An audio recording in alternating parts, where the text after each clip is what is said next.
포항제철은 고박태준 명예회장의 집념과 의지, 고박정희 대통령의 후원 아래 지어질 수 있었다. 당시 야당과 대다수 언론은 한국에서의 일관 제철소 건설은 경제성이 떨어진다며 극렬히 비판했다. 박 회장은 조상의 빚값으로 받은 대일 청구권 자금의 의미를 강조하면서 영일만 모래벌판에서 밤마다 횃불을 켜고 일하는 돌관 작업을 진두지휘했다. 예정보다도 더 빨리 세우면서 공장 설립 비용을 최소화했다. 여기서 얻은 원가 경쟁력을 바탕으로 연이은 증산에 나서고 철광 판매 수익을 바탕으로 황양제철소까지 준공하는 기적을 창출했다. 포스코가 경쟁력을 갖춘 가격에 양질의 철강제를 공급하고 수출까지 하게 되면서 한국은 자동차 산업과 중화학공업 대국으로 도약하는 발판을 마련할 수 있었다. 만약 고인이 반대에 밀린 나머지 제철소 건립을 포기했으면 어찌 됐을까? 국산 첫 초음속 전투기인 KF-21 보람에도 지난 18일 첫 시험 비행에 성공할 때까지 온갖 고초를 겪었다. 고김대중 전 대통령의 뜻에 따라 2002년 11월 한국형 전투기 개발 사업이 장기 신규 소유로 결정됐다. 2003년부터 개발에 들어가 2015년 실전 배치를 목표로 했지만 2007년 12월 나온 한국개발연구원 의보람의 개발사업 타당성 분석이란 암초를 만났다. KDI는 소요비용 대비 산업파급 효과가 4조에서 5조 원으로 상대적으로 적고 과다한 비용이 소요돼 외국산 전투기를 구매하는 것에 비해 사업 타당성이 부족하다며 개발 불가라는 결론을 제시했다. 과초 위기에 봉착했던 국산 전투기 개발팀은 2009년 3월 인도네시아와 전투기 공동 개발 의향서를 체결하면서 겨우 되살아났다. 2010년 4월 탐색 개발은 정부 주도 사업으로, 체계 개발은 업체 주도 사업으로 한다는 사업 추진 기본 전략이 방위사업추진위원회에서 의결됐다. 이후 우여곡절 끝에 2014년 7월 핵심 쟁점이었던 엔진 형태가 쌍발로 결정됐고 2015년 12월 방위사업청은 한국항공우주산업과 체계개발 계약을 맺었다. 오는 2026년 개발 완료를 목표로 삼았다. 불과 10년 6개월 내에 마치라는 요구였다. 이에 앞서 미국은 2015년 한국에 4대 핵심 기술을 넘길 수 없다는 통보를 했다.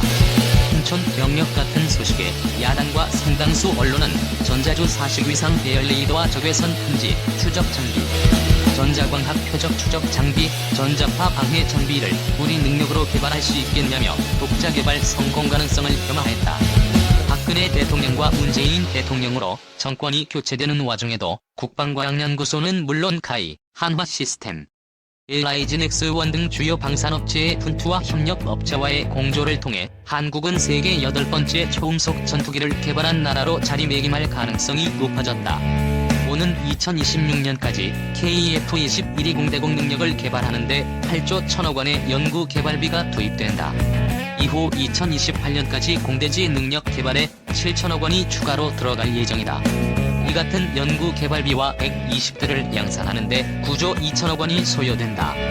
처음 개발에 착수할 때만 해도 어마어마한 금액이었지만 현재 물가 수준이나 국내 총생산 규모로 보면 우리 경제가 능히 감당할 수준이다. 향후 2040년대 초까지 기체 안에 무기를 넣을 수 있는 내부 무장창을 만들고 스텔스 페인트를 바르는 등 KF-21 개량형을 내놓는다는 것이 공군의 구상인 것으로 알려졌다. 일이 되면 반사 면적이 최소화되어 적군 레이더에 거의 잡히지 않게 된다. 기존 4.5세대급에서 5세대급으로 자리매김한다면 KF-21의 가치는 더욱 높아질 것이다. 지금으로부터 20년 전인 2002년 8월 최초의 국산 고등훈련기인 T-52 사천공항 하늘에서 초도비행에 성공했다. 미국 로키드 마틴의 기술 지원을 받아 개발한 T-50은 국내 공군 조종사의 훈련기와 경공격기 FA-50으로 사용 중이다. 현지 국가 실정에 맞춰 모델을 변경해 여러 국가에 수출됐다. 이 덕분에 한국은 제2차 세계대전 이후 독립한 국가 중에서 유일하게 고유 모델 전투기를 양산, 자국 공군에 대량으로 배치하고 수출까지 성사시킨 나라가 됐다.